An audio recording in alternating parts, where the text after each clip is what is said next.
raise your hand and I can call on you, whatever. Anybody have questions, Coach? Coach, LJ Cryer misses most of the second half with 4 fouls, yet your guys are just able to hit some tough shots. What does it say about the experience and all that stuff? How many minutes did he play? 16. Yeah, what did he miss? The last 5 minutes, 6 minutes of the first half. So, but that's the beauty of this team. Is we've got guys that have winning DNA, and we've created a culture here over the years of being able to win in these environments, and it's not easy. You know, we lost to the a one-possession game at Iowa State, a one-possession game at TCU. We won at Texas. It's not an easy place to play. At BYU, tremendous win for Wes's team there too, by the way. That's a great win for them. And then us winning there, then winning here. The key is that we haven't lost any home games yet. You can, but you can lose any game you play. That's why the thing that I keep preaching to this group is just stay humble. Stay humble and keep working hard. That's a pretty good way to live your life. Don't get too carried away with your successes. Show me a man that's not humble. I'll show you a man that's getting ready to get humbled. So we don't get too high with this stuff, and we don't overreact to our losses. But you know, we've got tonight was a little bit of a juggling match on the sidelines, trying to figure out who we can go to off the bench. We went with Dunn the first half, not one of his better nights, but Wilson. You know, we watch him practice every day. He's got some winning DNA to him. He's got intangible, and our kids like him and they respect him. He made some big plays today. And it's not, you know, everybody will remember the baskets, but it's the 7 rebounds. It's been in the right place on the roll, playing. Our defense, we got in such foul trouble at the end of the first half. We didn't finish. I thought if we came out here and got our main guys going that we would be okay. But the way we ended the half, it seemed like everybody had two fouls. Francis had 2 fouls. Tuckler had 2 fouls. LJ had 2 fouls. Emmanuel had 2 fouls. We just had so much foul trouble. And that, you know, that hurt us a little bit. Then to start the second half, the one I got on was him. I got on him harder than anybody because he's an extension of me on the court, and I didn't like our energy level, our toughness level to start the second half. And, you know, but, you know, I've been with him enough now that he usually responds. Because number one, he's extremely intelligent. His basketball IQ is off the charts.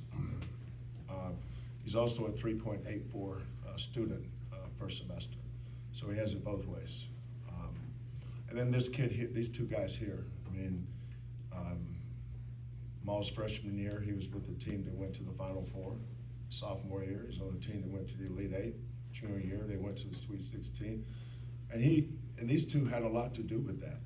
You know, we got a bunch of guys in the NBA, but these 2 guys were right there. And they, like Wilson did tonight, these 2 kids impacted winning a lot. And that's important, is having kids that know how to impact winning. But like I said, we just, you know, we're appreciative of the win tonight and stay humble and get back. It's also important to win this game because now we get to go into the, it's been a tough stretch for us because we've had so many road games. You know, last week we had 2 road games at Texas and at Kansas. That's a tough road week. Then this week we came home, played Oklahoma State, and then at Cincinnati. It's just 3 out of 4 on the road, and we won 2 of the 3. You win 2 out of 3 on the road in this league, you're doing pretty good. So now we have our next 2 at home. We go back and play Texas next Saturday, and then we have the Saturday, Monday, back-to-back. We have Iowa State on Monday, so it doesn't get any easier. Go ahead, back to Mike. Jamal, on a night where the ball wasn't falling for you, what did you do? What were other aspects of the game, of your game, that helped your team? I kept getting to spots that made it easier for them to offensive rebound. So, drawing the big, if I make it, I make it. But I knew J1, JoJo, I knew Jay, they were right there. And Jay had one really big putback dunk for us. And coach just told me to keep shooting. I was shooting the right stuff, just wasn't going in. So, it helped us just because I was getting to the right spots. It made it easier for them to offensive rebound. Getting in the paint. It's one of the things that really helped Quentin Grimes when he was here, is we never put pressure on our guys to make the shot in the paint. Now, we need to make threes, obviously. But when you're in the paint, if you get downhill, especially on a team that's locking and chasing you, they were chasing us into the paint, get it up on the rim. Because Bandego or Locken or Reynolds, they usually have to help up, right? So that opens us up for offensive rebound, and that was a big part of our game plan. Here on the left. Jay, you seem to be more physical, more aggressive in the second half. Was that a concerted effort on your part to just make sure that you took over this game? Yeah, kind of 50-50. I feel like in the first half we got pretty good shots. It just wasn't falling. And, we were just trying to find ways to score. Like Maul was getting good shots. Emmanuel was getting good shots. It just wasn't falling. So it wasn't really an adjustment thing. It's just more of just keep shooting the same great shots, and hopefully we get a better result. This team doesn't get out rebounded a lot, but you guys jumped out 11-1. I think 11 for you guys. Or they even had one. What was the key to getting that done? And I would assume that's something you're pretty proud of. Yeah, well, we had our main guys on the court for a long time, and then one of the things that hurt us in the first half, we kept getting in foul trouble. The guys were getting the rebound, we're all in foul trouble. Francis had to sit down. The freshman, 18-year-old JoJo Tugwood, he had to sit down. Did you get 2 fouls the first half, one? No. So, Emmanuel, so. But, Cincinnati, I've watched, I coached against Bob a lot. I don't remember how many, but I remember coaching against, one of the best teams I've coached against was Kenyon's team that year, that they were so good. They came to Norman, Oklahoma and just plastered us. And we had a good team.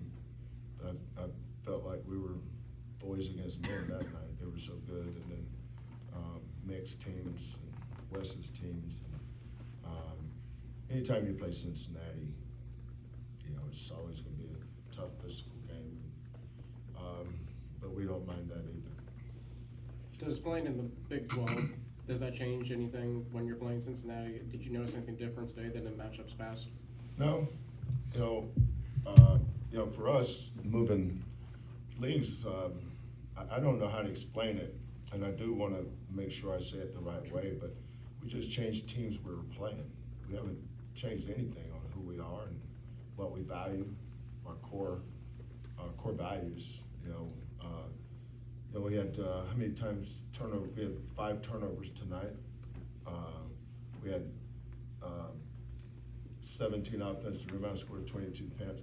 We would do that in any league we played in, because that's who we are. We defend, we rebound, we take care of the ball. That's our holy trinity, and we've been pretty good against it. Last year we went to Virginia and won. We went to Oregon and won. Whoever we play, we try to stay within ourselves. And we've had some good results over the years playing that way.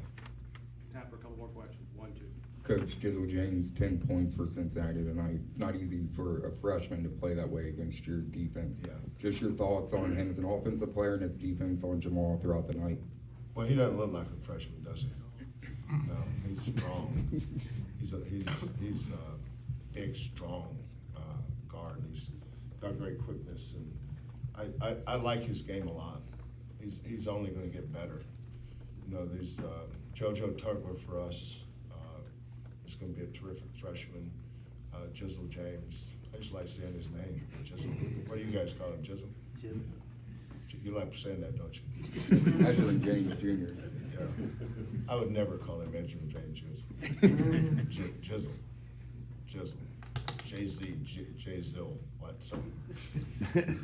But he's, both our guards, you know, we played, against some really good guards here.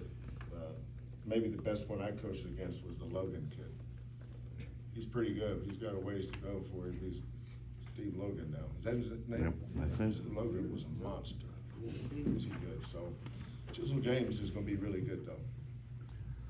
Defensively, Cincinnati's had a lot of success icing ball screens, especially with Newman and Thomas. It looked like you guys were intent on Yeah. setting great screens, especially early, and that That's a great observation. You can't go screen against them, but you can screen them. And then we have a set we call MASH, where we go and get them to commit to the screen, and we step back and we play to the weak side. During the course of a game, you may have a game plan, but your game plan, because of what they do, has to be fluid. You know, we had to do a lot of things on the sideline tonight that we just had to keep turning the channel until we found something, you know, and playing through, there was a time there in the second half, I was only playing through two people, and that was Juan and Mal. You know, just played through those two guys. Mal was missing a lot of shots, but Mal will tell you, I kept saying, keep shooting, especially when he got downhill. Because when he gets downhill, he will draw traffic, and that opens us up to get to the offensive glass, and that's also one of our core tenets, is to get to the offensive glass. Coach, Jamal, Juwan, thank you very much for your time.